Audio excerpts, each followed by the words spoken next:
Welcome back to the Garden State Law Podcast. I'm your host, Tim Lau. Joining me today is commercial litigator, real estate litigator, and recurring guest, Mike Shortt. Mike, welcome back. Thank you, Tim. Thanks. Good to be back. Today, Mike and I will be discussing real estate law, real estate sales and litigation, specifically real estate disclosures. So this is a conversation that's mostly meant for real estate brokers and agents.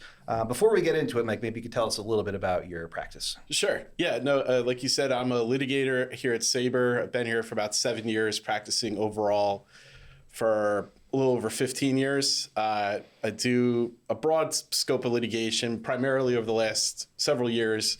Real estate litigation representing brokers, agents, in everything ranging from claims that they failed to disclose or disguised conditions of property that they sold, mostly residential, to representing them in front of the real estate board down in Trenton. So just a variety of things like that. And then just some broader commercial litigation, contract disputes, things like that. So let's start from the beginning with respect to a real estate sale, commercial specifically for the most part. Okay.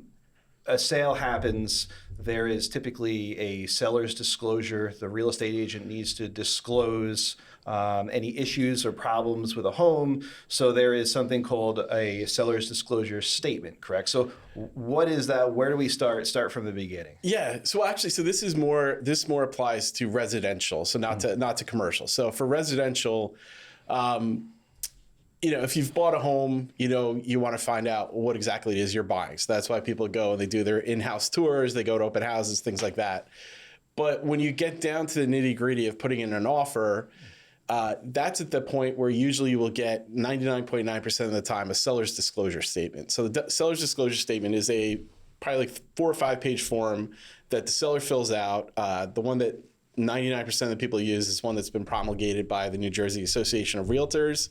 It's a stock form, and it goes through how long you've owned the house, how old is the roof, are you aware of any lead problems, are you aware of any flooding problems, are you aware of any termite problems?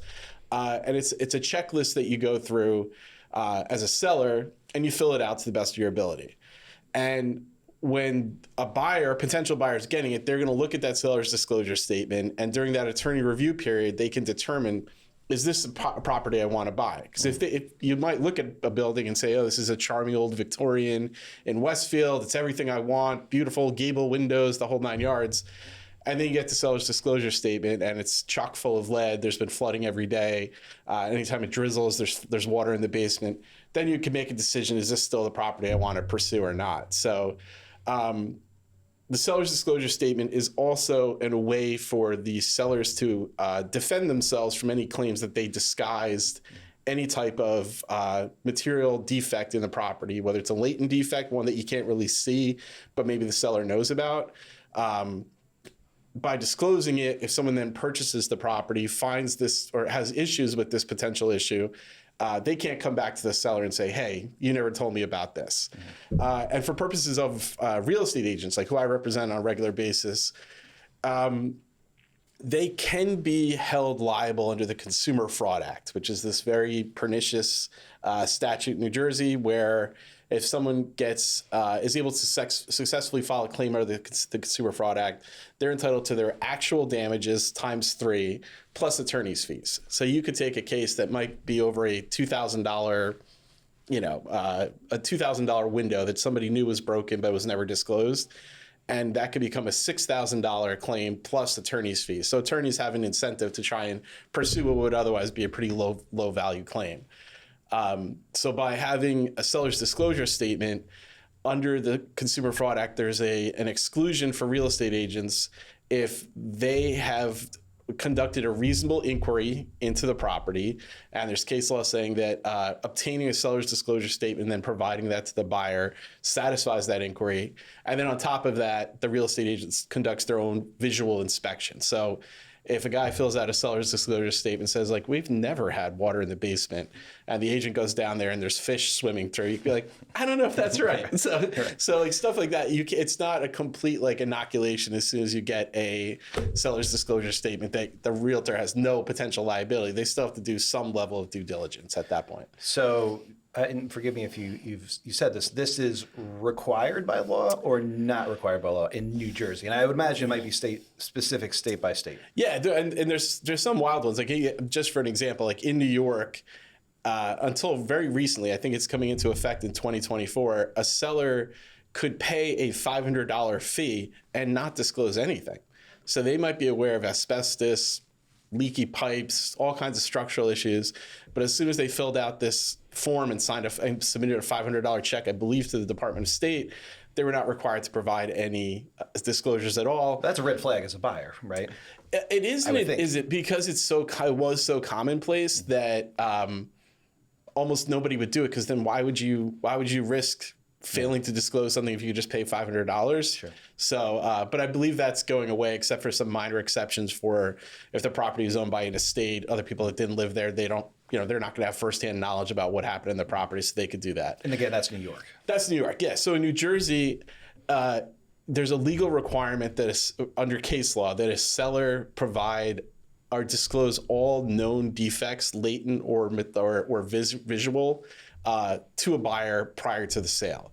If they don't, they could be liable after the fact for failing to, basically a breach of contract or a fraud act. If they sell a property that they knew had a giant structural issue that was going to cost $100,000 to replace, they could then be held liable for that. The buyer could pursue a claim against them. Mm-hmm. So the way that to make it a system that works efficiently, that's where the Association of Realtors in New Jersey came up with this seller's disclosure statement, which they update periodically, and then promulgate that to all the realtors who are members of the NJAR.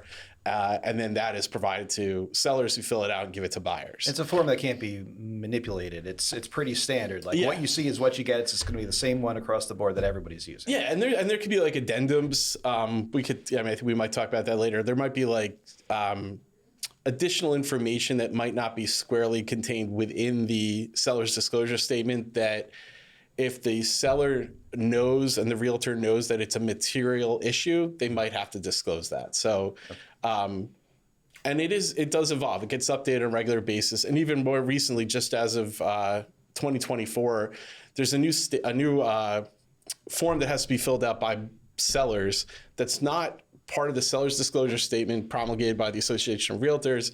It's a form that's been sent out by the state of New Jersey that deals directly with floods. Mm-hmm. So there's been such a change in like climate and over the last 5 or 10 years. So now there's a requirement that you have to fill out a form and provide it to either a buyer or if someone's leasing a property, you have to provide to them as well, disclosing whether there's known flood risks, how often it's flooded, if there are any flood remediation issues going on at that property. So, okay, so you're selling your property. You're working with an agent.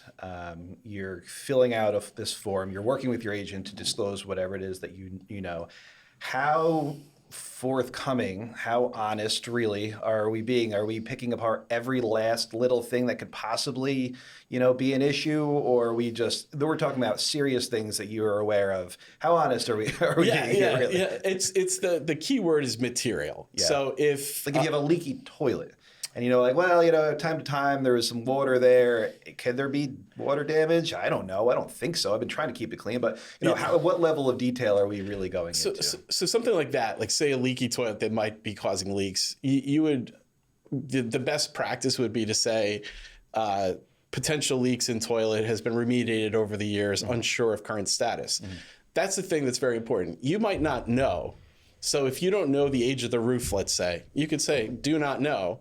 And then that's putting the buyer on notice. This seller does not know. Now, you can do your due diligence. You'll have a home inspector. So when the home inspector comes out, he might look for the seller's disclosure statement. He might also see buyer or seller does not know the age of the roof. So now he knows, all right, I'm going to have to go do my due diligence, check this out, see if I can ballpark the age of it. Does it need to be replaced? Is it near the end of its utility life or whatever it might be? So generally, you want to disclose anything that's materials, anything that is, a structural issue, a systems issue, like the HVAC doesn't work, the thermostat doesn't work. If you have a pool and the pool's leaking into the yard, if you're aware of decommissioned underground storage tanks at the back that might used to contain oil or heating oil for the home, you have to disclose all that. Because if you don't, you're doing it at your own peril, because that's the moment where you're giving yourself a defense to any potential claims. And as the realtor, if you're working with your seller, that's the time as well. So if he's saying, I know there's a storage tank somewhere in the backyard, but I don't know, we filled it with sand 10 years ago and we've never had any issues. Should I put it down? The answer is yes, you should put it down. And if they don't want to put it down, that's an issue that you need to really work out. Probably talk with your legal counsel for your broker and find out, is this a listing that we're still going to continue with if this person is failing to disclose that information? Okay. Yeah. So I've purchased a house twice. Okay. I remember a big part of it was getting your inspection completed. Which made me feel as a buyer, this is on me. I don't remember anybody being particularly forthcoming. I'm sure there was a disclosure, probably said nothing. Yeah. But we had to meticulously go over, every component of the house that we thought we needed to. So isn't this more of a, why does it seem to be a seller's issue? I mean, not an issue, but it's their responsibility, because it seems like when I've gone through the process, it's on the buyers to, if you want to find something, here's the inspection, have at it. Be at the house for a couple hours, see what you see, and you let us know if you think there's a problem. Right. And so I think the issue there is first of all, New Jersey as a state, as a government, is extremely consumer protective. So the fact that there is the Consumer Fraud Act, these requirements for disclosure, and a myriad of case law talking about the requirements to disclose material defects, that's very consistent with New Jersey's approach to these types of things when it comes to consumers. There are cases where somebody could buy a property, and as long as it's marketed forthrightly as an as-is property, the seller's saying, I'm not making any representations about this. Like, I'll fill out my SDS, my seller's disclosure statement, and with the information I know, but you're on your own. Come look at it. And from a market perspective, that's built into the price. You're not going to pay top dollar for a property that's completely as is. And let's just put a pin in that, because I'll come back to that for a second. So that's built in. So we're not a strictly buyer beware, caveat emptor state. There is a requirement in New Jersey, a policy decision that's been made by the lawmakers and by the courts, that sellers are required to be forthcoming to protect consumers. Now, the thing that I just put a pin in is, since COVID happened and the overheated, particularly in North Jersey, real estate market has been wild. You have people coming in and they're buying a $500,000 house, or that would have been $500,000 in 2019. They're coming in paying cash at $750 to buy the property. People are waiving mortgage contingencies. And more importantly, they're waiving inspection contingencies. So it used to be that we're going to come out, we're going to inspect it, and then we're going to go back and forth with the attorney review, and we might have your price come down as we do some horse trading over that.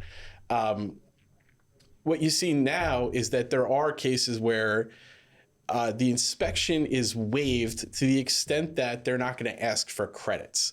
But people still do want to come in, inspect the property. And if they find some structural issue, they're going to say, hey, during this attorney review period, we're going to terminate the contract for such and such reason. But even in those cases, you do find a lot of people that still proceed with the sale because they want the property, and it's so competitive in a lot of these towns. Can they waive the seller's disclosure statement entirely, a buyer? I'm not sure if you can waive it entirely, because that's probably be something that'd be void against public policy. Okay.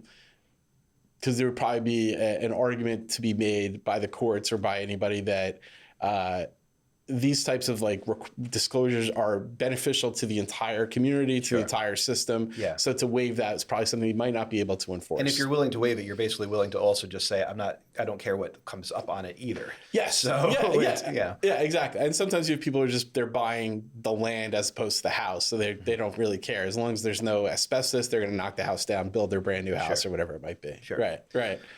So you're selling your home. You are aware, let's say, of something, but when that form hits your desk, you choose to ignore it. Yeah. That whatever that issue is ends up becoming, noticeable as found by the buyer after the time of closing. So what are some of the penalties associated with not disclosing something, both for the seller as well as the agent too, because the agent comes under fire too. I mean, the agent can be lied to essentially, right? And then the lawsuit could still be filed against a real estate agency. Yeah. So and that's the one thing. Anybody can be sued for anything at any time. So even filling out the seller's disclosure statement as the seller, or being an agent and having somebody fill out the statement, doesn't inoculate you completely from getting sued. Anybody can get sued. The downside would be, if you're a seller, is that you're going to be exposed, to attorney's fees. Mm-hmm. You're going to have to pay somebody to defend yourself, unless you want to proceed pro se, which you can do, but generally not the greatest idea, because in these cases, the risk quotient is pretty high. Mm-hmm. Because say there's somebody suing for a cracked foundation that's going to cost $100,000 to repair, you're being affirmatively sued for $100,000. Mm-hmm. And that's a fair amount of money for 99% of the people out there. So by not disclosing it, you're creating a situation where a plaintiff attorney who's reviewing the case is much more likely to take the case if they think, oh yeah, like this is a clear issue. There was a crack horizontally across the foundation. Mm-hmm. These owners painted it over. Mm-hmm. They had to have known about it, and now I have them on the hook because they never disclosed it. Mm-hmm. That's a problem. So now you're exposed to $100,000, or to $100,000 claim plus attorney's fees. Mm-hmm. And just the headache of having a lawsuit hanging over your head. You might want to turn. You might have moved out of state. Years. Yeah. Well, and within years, and there's a 6-year statute of limitations for contract disputes. Mm-hmm. Same for Consumer Fraud Act claims. But it's just a headache. You don't have you've moved on from the property, and now you're dragged back in because you didn't disclose something. Yeah. So, and it's more costly than just fixing the issue to begin with. 100%. Or being forthright about it and say, we have a problem, here it is. Exactly. Or having it be priced into the contract. So if there's something that's going to cost $50,000 to repair, you could say, well, I'm not going to give you a $50,000 credit. I'll give you a $5,000 credit. Everybody agrees. The attorneys are all involved. Yeah. Everyone moves on at that point. Sure. So, yeah. Okay. So bottom line for sellers and for agents as well, what are the things that they need to make sure they're considering when going through this process? Your guiding principle is disclose, disclose, disclose. Yeah. Like you said, we don't need to go through and say, there's a little chip of paint missing in the bedroom upstairs, but anything material, like if your HVAC isn't working, if your plumbing is constantly backed up, if you had a sewer line collapse in the backyard that's never been remediated, if you have a septic system that doesn't function properly, put it down in the seller's disclosure statement. It's easier to put it in, have it addressed, let the buyer decide whether they still want to pursue this purchase or not, and then move on. Because you want the transaction to have a box around it. You're done, the sale's done. The closing should mean closing. It's done. You're moving on. Right. Yeah. So not okay, we've closed, but now I'm going to have this thing in the back of my head, like, should I have told them about that for the next 5 or 6 years? So that's your best principle, is just disclose. Got it. All right. Thank you very much, Mike. Yeah. If anybody has any questions for Mike, you can contact him at 973-232-0614 or mshort@saiber.com. That's MSHORTT at SAIBER.com. Thank you to all who are listening and watching. Thank you, and make sure to subscribe to our YouTube and podcast channel, and we'll talk to you next time. Great. Thank you, Tim.